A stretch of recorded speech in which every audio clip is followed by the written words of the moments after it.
Explosions rocked the barren landscape as Major Liam Carter dove for cover, his heart pounding.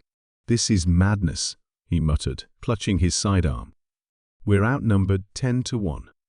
The desolate moon's surface was a chaotic scene of destruction, with war machines reduced to twisted metal and smoldering craters. Carter's unit had been ambushed by Deathworlder forces, their superior numbers and brute strength overwhelming. He barked orders into his comm, coordinating the last-ditch defense. "Hold the line. Buy as much time as you can." Amidst the chaos, a squad of Deathworlder soldiers closed in on him. They were massive, their exoskeletons glinting under the harsh light of the distant sun. Carter fired, his shots precise, but the Deathworlder's armor was nearly impenetrable. "We need evac, now," he shouted into his comm, but static was his only reply. The situation was dire. His men were being picked off one by one, and escape seemed impossible. Determined to fight to the end, Carter continued his assault, taking down 2 more of the towering aliens before a blow to his head knocked him to the ground. Disoriented, he struggled to rise, only to find himself surrounded. "Surrender, human," a guttural voice commanded. Carter looked up to see a Deathworlder soldier looming over him, weapon drawn. "You haven't seen what humans are capable of," Carter spat back, defiance burning in his eyes. But he knew resistance was futile. He was taken prisoner, shackled, and dragged towards the enemy base. The Deathworlder camp was a stark contrast to the battlefield. It was a fortress of steel and stone, bristling with advanced technology. Carter was pushed into a cell, the door slamming shut behind him. He surveyed his new prison, mind already racing with escape plans. Hours later, the cell door creaked open, and Carter was escorted to a large chamber. Seated at a massive table was General Karthak, the Deathworlder leader. Karthak's presence was imposing, his eyes cold and calculating.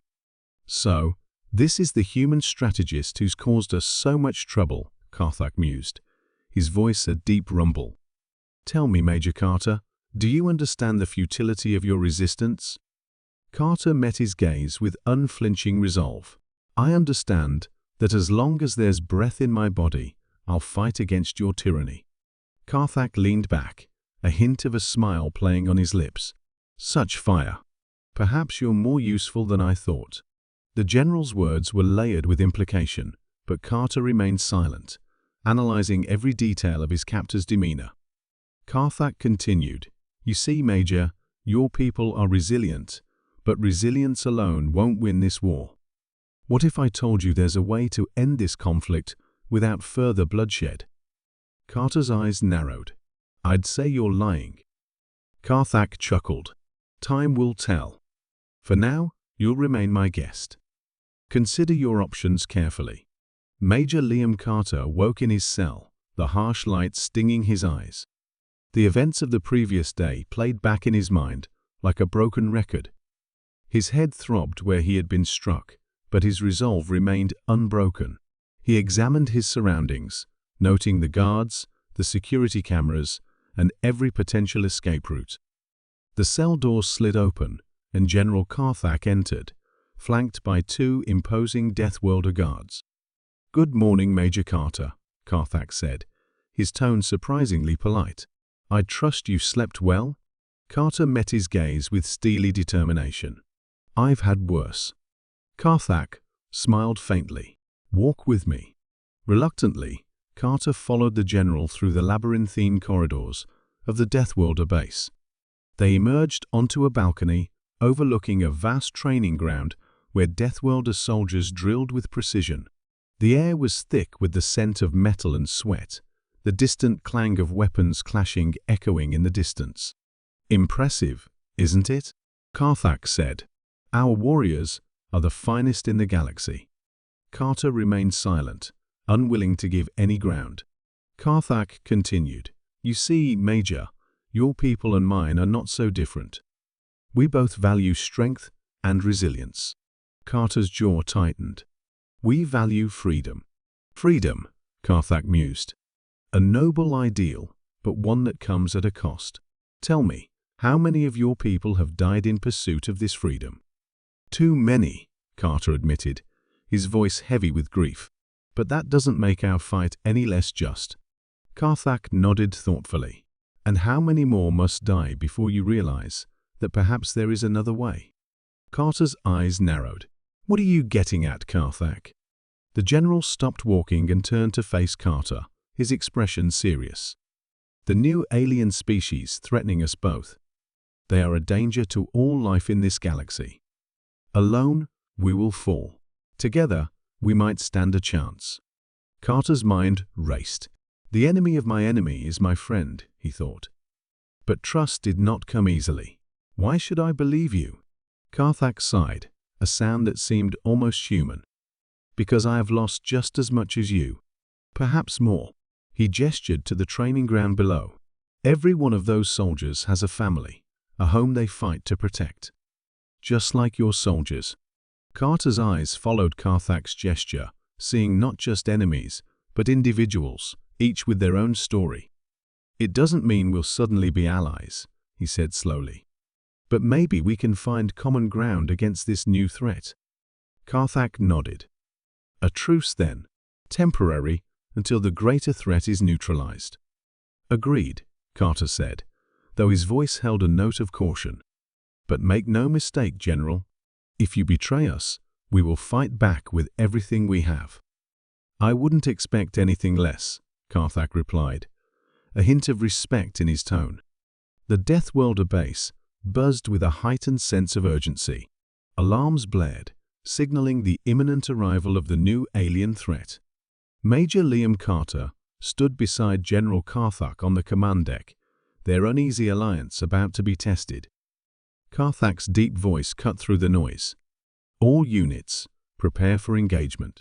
Major Carter, your insights on asymmetric warfare are now critical. Carter nodded, stepping forward to address the assembled Deathworlder officers. Listen up. Our enemy's strength lies in their overwhelming numbers and advanced technology. We need to use guerrilla tactics to disrupt and dismantle their formations. Hit and run, keep them off balance. The officers exchanged skeptical glances, but Karthak's stern gaze silenced any dissent. Follow his lead, the general ordered. Minutes later, Carter found himself in a tactical briefing with Karthak and his top commanders. Holographic displays showed the enemy fleet's approach. The alien ships were sleek, their designs unfamiliar and intimidating. We'll split our forces, Carter began, pointing to key positions on the map.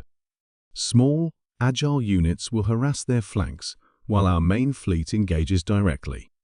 We need to draw them into a trap. Karthak nodded. And what of our ground defenses?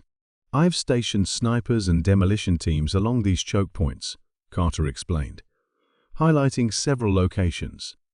When they land, we'll be ready. As the battle commenced, the base's defenses roared to life. Anti-aircraft batteries lit up the sky, their blasts cutting through the incoming waves of alien fighters. Carter, positioned in a forward command post, monitored the unfolding chaos.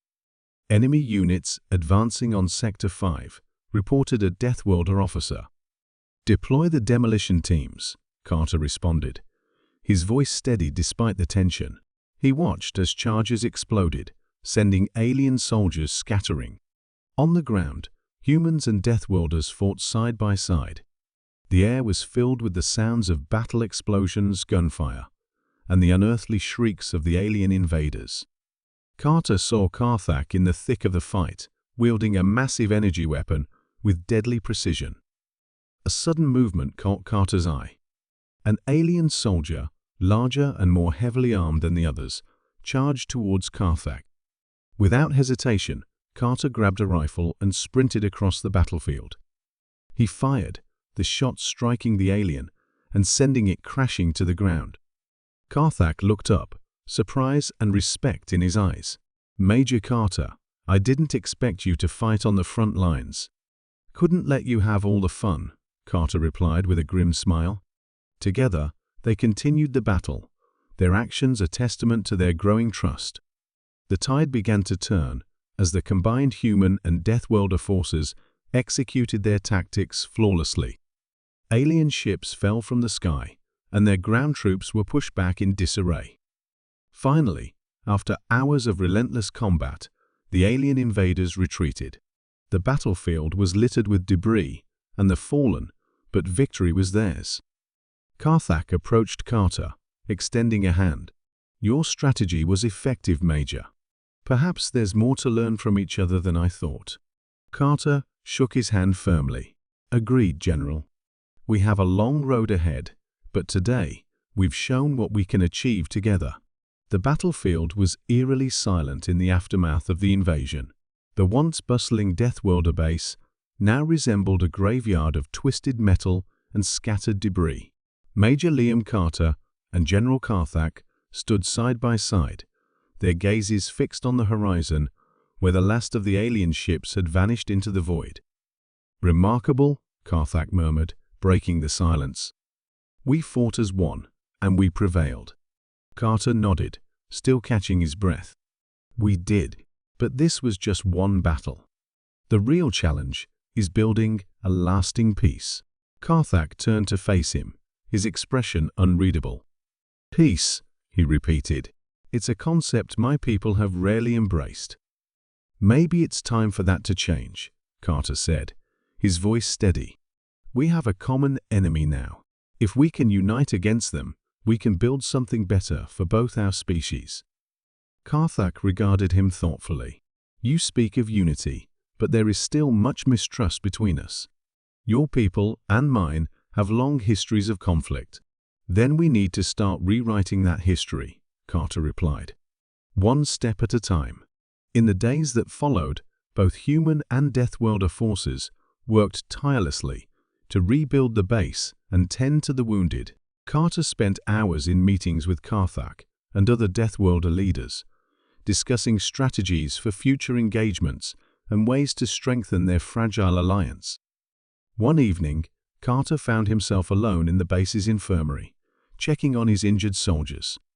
He paused by the bed of a young private whose leg was heavily bandaged. "How are you holding up, Private?" Carter asked gently. The soldier managed a weak smile. "I'll be back on my feet in no time, sir." "Good to hear," Carter said, his heart swelling with pride. "We need fighters like you." As he turned to leave, he noticed Karthak standing in the doorway, watching quietly. "You care deeply for your men," Karthak observed. "I do," Carter admitted. "They're not just soldiers. They're family." Karthak nodded slowly. "I see that. Perhaps it's something we can learn from you." Later, in the command center, Karthak and Carter pored over maps and intelligence reports. "We need to prepare for the next attack," Carter said, tracing potential enemy routes with his finger. "But we also need to reach out to other species. If we can form a broader coalition, our chances improve significantly." Karthak agreed.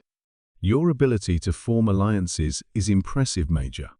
It's something my people have struggled with." "We're stronger together," Carter replied. "The more allies we have, the better our chances of survival." Word of their alliance began to spread across the galaxy. Other species, initially skeptical, started to see the benefits of unity. Small delegations arrived at the Deathworlder base, each bringing their own strengths and resources. As the coalition grew, so did the hope for a lasting peace. Joint training exercises were conducted, blending different combat styles and strategies. Trust was built, not through words, but through shared experiences and mutual respect. One day, as they watched a joint exercise unfold, Karthak turned to Carter. "You've given us something we never thought possible," he said quietly. "A future." Carter smiled. "We've given each other that, Karthak. This is just the beginning."